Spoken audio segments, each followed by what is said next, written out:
আপনি বলছেন যে নির্বাচন কমিশন ঠিক করবে, আসলে কে ঠিক করবে বিষয়গুলো?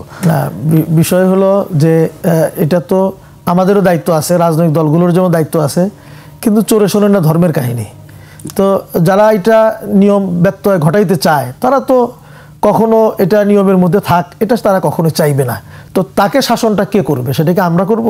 ওই যে আগের এক নির্বাচন কমিশন বলেছিল কেউ যদি লাঠি নিয়ে আসে আপনারা তলোয়ার নিয়ে আসবেন, তো এটা তো পাগলের কথা, তাই না? ওরা যেমন বলেছিল, তো এটা হলে তো কোনোদিন অবস্থা সুন্দর হবে না। এটা তাহলে প্রশাসন কি করতে? তাহলে সরকারের কাজটা কি? তো তাদের কাজই তো হলো এই লেভেল প্লেইং ফিল্ডটা তৈরি করা। আসলে আমাদের দুঃখের বিষয়টা হলো আমরা বাংলাদেশে আমরা একটা চক্রের মধ্যে পড়ে গেছি। ওই যে ছোটোকালে পড়েছিলাম সম্ভবত ভূগোলে না সামাজিক বিজ্ঞানে পানিচক্র, এরকম একটা চক্রের মধ্যে আমরা পড়ে গেছি।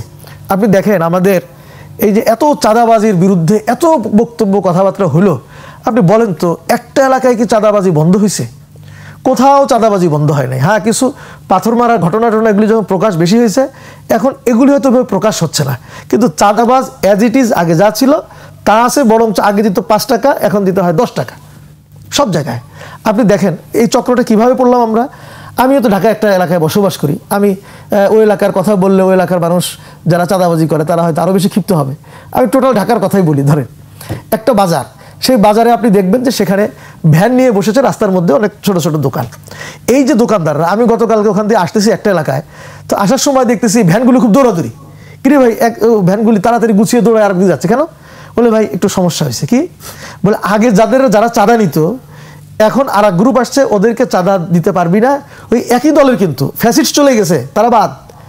এখন যারা প্রভাবশালী দল মনে করছে এটার মধ্যেও দুই ভাগের মধ্যে এক গ্রুপের চাঁদা দিতাম, বলতেছে না ওদেরকে টাকা চাঁদা যদি দিস বসতেও দেবো না, ঠ্যাং ভেঙে দেবো, আমাদেরকে দিবি টাকা।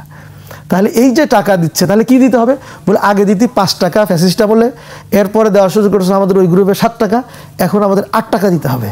এখন আমি আরও কয়েকটা কথা বলি, এগুলো মিডিয়ায় বলতে অনেক সময় আমরা বিব্রত হই। বিষয়টা হলো এই যে মনে করেন আমার ওই এলাকার প্রত্যেকটা ভ্যানওয়ালার কাছ থেকে দৈনিক 1000 টাকা নিচ্ছে।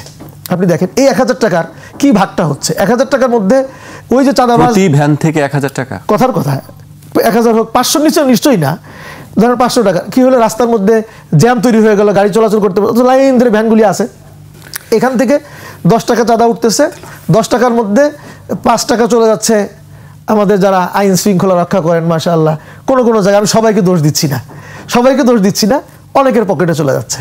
ফলে আর বাকি যে 5 টাকা ওই দলের কাছে যাচ্ছে। এখন কি হচ্ছে? প্রশাসনও বলতেছে আমার পকেটে তো টাকা আসতেছে, সমস্যা নেই। আবার তাহলে দলকে আমরা অযথা ধাওয়া পাল্টা করে লাভ কি? ওরাও খাক 5 টাকা, আমরাও 5 টাকা খাই। ভ্যানালাও চিন্তা করতেছে আমি 10 টাকা দিয়ে যদি আমি এখানে দোকানটা করতে পারি, একটা দোকান ভাড়া নিলে আমার 20 টাকা লাগতো, আমি যদি 10 টাকা দিয়ে করতে পারি আমিও তো ভালো আছি। এখানে একটা সমঝোতার বিষয় আছে, মিলমিশ আছে। এই যে একটা সমঝোতার ভিত্তিতে আমরা চলছি, আসলে আলটিমেটলি কি দাঁড়াচ্ছে? আমরাই কিন্তু জনগণ ভোগান্তির মধ্যে পড়তেছি।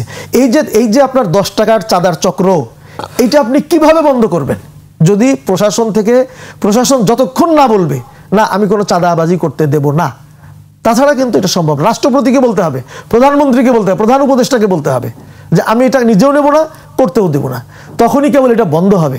আমরা দেখতেছি এই যে চক্রের মধ্যে পড়লাম। আবার দেখেন এই যে ভ্যানওয়ালা, সে কিন্তু বুঝে হোক না বুঝে হোক, সে কিন্তু হয়তো ওই যাদেরকে চাঁদা দিয়েছে তাদেরকেও ভোট দিতেও পারে, একটু সচেতন হইলে তাদেরকে আর ভোট দেবে না।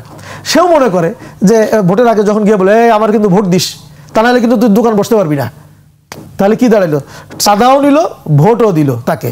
এবং এটাই কিন্তু বাংলাদেশের নির্বাচন ট্রেডিশন। আমি যে বললাম একটা পানি চক্রের মতো আমরা চক্রের মধ্যে আছি, এই জায়গা থেকে আমরা বেরোতে পারছি। নিরপেক্ষতা নিয়ে প্রশ্ন। ফলে হচ্ছে এই যে দ্রব্যটা আমি যেটা 10 টাকা দিয়ে কিনতে পারতাম, এটা আমাকে 20 টাকা, পরে 30 টাকা, 40 টাকা হয়ে যাচ্ছে। আমরা ইসলামী আন্দোলন বাংলাদেশ এবং যারা ইসলামী রাজনীতি আমরা করি, আমরা যদি বাংলাদেশের এই দুর্নীতিটাকেই শুধু বন্ধ করতে পারি, তাহলে বাংলাদেশের মানুষ কত যে সুখে শান্তিতে পৌঁছতে পারবে এটা এদেশের মানুষ কল্পনাও করে না। কিন্তু দুঃখজনক হলো আমরা এই কথাটা বুঝাইতেও পারি না হয়তোবা, অথবা জনগণের সে বোঝার সময়ও নাই। ফলে আমরা সেই চক্রের মধ্যে ঘুরে ফিরে আগে দিতাম 10 টাকা, এখন দিই 20 টাকা। এই চাঁদার চক্রের মধ্যে, চাঁদার জগতের মধ্যে আমরা ঘুরে ফিরে চলছি। চাঁদার চক্র সংক্ষেপে যদি বলেন যে আসলে এই জায়গাতে একটা উপলব্ধি এসেছে যে আমরা একটা চক্রে পড়ে গেছি। এই উপলব্ধি আগেও ছিল, যদি অন্তঃপ্রাণে এই উপলব্ধি থেকে থাকে তাহলে সেই ক্ষেত্রে নিজের সম্মান বাড়ানোর বিষয় আছে, নিজের মর্যাদা বাড়ানোর বিষয় আছে, নিজের সিদ্ধান্তের বিষয় আছে। এই সরকার কিন্তু আপনাদেরকে ওই সুযোগটা দিয়েছিল। যে তোমরা নিজে নিজে নিজে মিলেমিশে যাও, ঐক্যমত্য হয়ে যাও, সরকারের দিক থেকে যেন কিছু আরোপ করতে না হয়। আর সরকারের দিক থেকে কিছু আরোপ করা মানেই শাসিত হওয়া। তো আপনাদের শাসিত না হয়ে নিজেদেরই কিন্তু গোটা দেশের একটা অভিভাবকত্বের সুযোগ তৈরি হয়েছিল। 24 ওই সুযোগ এনে দিয়েছিল, কিন্তু আপনারা ওই সুযোগটা নেননি, যে কারণে সরকার হয় চালাকি করেছে অথবা সুযোগটা নিয়েছে। যেটা আমাদের অঞ্চলে বলা হয় যে ফরজের খবর নাই, নফল নিয়ে টানাটানি। তো ওই গেমে কিন্তু আপনারাও পড়ে যাচ্ছেন, ওই চক্রের মধ্যেই। সেটা কিভাবে, ছোট্ট দুইটা উদাহরণ দেই। এই মুহূর্তে নির্বাচনটা কত সুন্দর করা যায়, কত সুস্থ করা যায়, কত সুষ্ঠু করা যায়, নিরপেক্ষ করা যায়, এটা হওয়া উচিত ছিল মূল বিষয়। কিন্তু দেখা গেল সামনে নিয়ে আসলেন যে কাদিয়ানীদেরকে কি মুসলিম রাখবেন না মুসলিম রাখবেন, এটা কিন্তু জরুরি আইটেম ছিল না। আবার সরকারের দিক থেকে দেখেন নির্বাচনে কি প্রস্তুতি নেওয়া হয়েছে, কিভাবে সুন্দর করে নির্বাচনটা তুলতে চায় সরকার, সেই আলোচনায় না গিয়ে আমরা যেটা শুনতে পারছি যে বন্দর কি দিবেন কি দিবেন না, অর্থাৎ আপনাকে কিন্তু নফলের দিকে নিয়ে যাচ্ছে। এটা নফলের মধ্যেও পড়ে না, তো নিয়ে যাচ্ছে, তো আপনারাও চলে যাচ্ছেন কোনো না কোনোভাবে। তো এই জায়গা থেকে যদি এখনই সতর্ক না হন, আরেকটা বিষয় 30 সেকেন্ডে শেষ করে ফেলি আমি, যে চাঁদার কথা বলছেন, বকরার কথা বলছেন, এগুলোতে রাজনৈতিক সংশ্লিষ্টতা থাকে, এটা গোপন করার বিষয় নয়। এই যে নির্বাচনটা আসছে, সম্ভবত এনসিপি একটা জায়গায় পরিষ্কার করেছে যে এমপি অর্থাৎ মেম্বার অফ পার্লামেন্ট তারা কি করবেন, আইন তৈরি করবেন, আইন মেরামত করবেন, সময় উপযোগী আইন সংস্কার করবেন, যে তারা যেন ইট রড সিমেন্টের কারবার না করেন। সেটা করতে গিয়ে কিন্তু চাঁদার প্রশ্ন অন্য কোনো দলের কাছ থেকে কিন্তু এখনো ওই মাত্রায় কোনো ওয়াদা বলেন অথবা কোনো অঙ্গীকার বলেন আসেনি যে আমরা সত্যিই পার্লামেন্টকে পার্লামেন্ট করব, ওখানে আইন প্রণেতারা যাবেন, চাঁদাবাদ যাবেন না। এই বিষয়ে কিন্তু স্পষ্ট ঘোষণা কোনো দল থেকেই নেই বা কোনো অঙ্গীকারও নেই। বরং জামাত সম্ভবত একটু হালকা বলেছে নির্বাচনী মাঠে আলোচিত, যে তারা ক্ষমতায় গেলে শুল্ক মুক্ত গাড়ি নেবেন না, সরকারি প্লট ফ্ল্যাট এগুলো নেবেন না। তো অন্তত বলার জন্য হলেও তো বলেছেন, আর যদি মনে প্রাণে বলে থাকেন তাহলে তো অবশ্যই আলহামদুলিল্লাহ, অবশ্যই সবাই অন্তত তো বলেছেন, দেখবেন নিশ্চয়ই, আশা করি। এই ক্ষেত্রে আপনাদের আলেম সমাজ থেকে, আমি শুধু আপনাদের দলকে বলছি না, আলেম সমাজের যে একটা গ্রহণযোগ্যতা কিন্তু আছে, দিন শেষে 3.5 হাতে কিন্তু যেতেই হয়। ওই যাওয়ার আগে কিন্তু ওই যাকে মুন্সি হুজুর বলে তাচ্ছিল্য করি তার কাছে একটু তওবা করার জন্য অনেকে হলেও কিন্তু ঘোরে নিঃশ্বাসটা যাওয়ার আগে দিয়ে। তাহলে আপনাদের যে একটা শক্তি আছে, একটা সামর্থ্য আছে, মেধাও আছে, যদি এইটুকু দেশের কল্যাণে কাজে লাগান, হয়তোবা আপনাদের মর্যাদাও আরও বাড়বে, এবং যা নিয়ে আমরা এখন এই তর্ক বিতর্ক কুতর্ক করছি এগুলোর একটা স্টপ না হোক, অন্তত একটা সেমিকোলনে হলেও যেতে পারবো।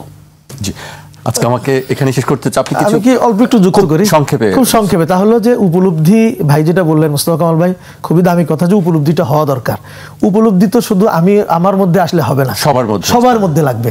কিন্তু যারা চাঁদাবাজি করছে তাদের মধ্যে সে উপলব্ধিটা দেখা যাচ্ছে না, এটাই হলো আমাদের জন্য দুঃখজনক। আর যেটা যেমন ধরেন দুর্নীতির ব্যাপারে, এটা তো আমাদের আমির সহ আমাদের সকলেরই এটা অনেক খুব স্বাভাবিক কথা। ইসলামী আন্দোলন বাংলাদেশ কখনো ক্ষমতায় গেলে 1 টাকা দুর্নীতির কখনো পাবেন না, এবং এতকাল আমরা 1987 সালে আমাদের দল প্রতিষ্ঠিত হয়েছে, আমাদের দলের একটা নেতাকর্মীর বিরুদ্ধেও অদ্যাবধি পর্যন্ত কোনো দুর্নীতি, কোনো চাঁদাবাজির এখন পর্যন্ত কোনো রিপোর্ট পাওয়া যায়নি। এটার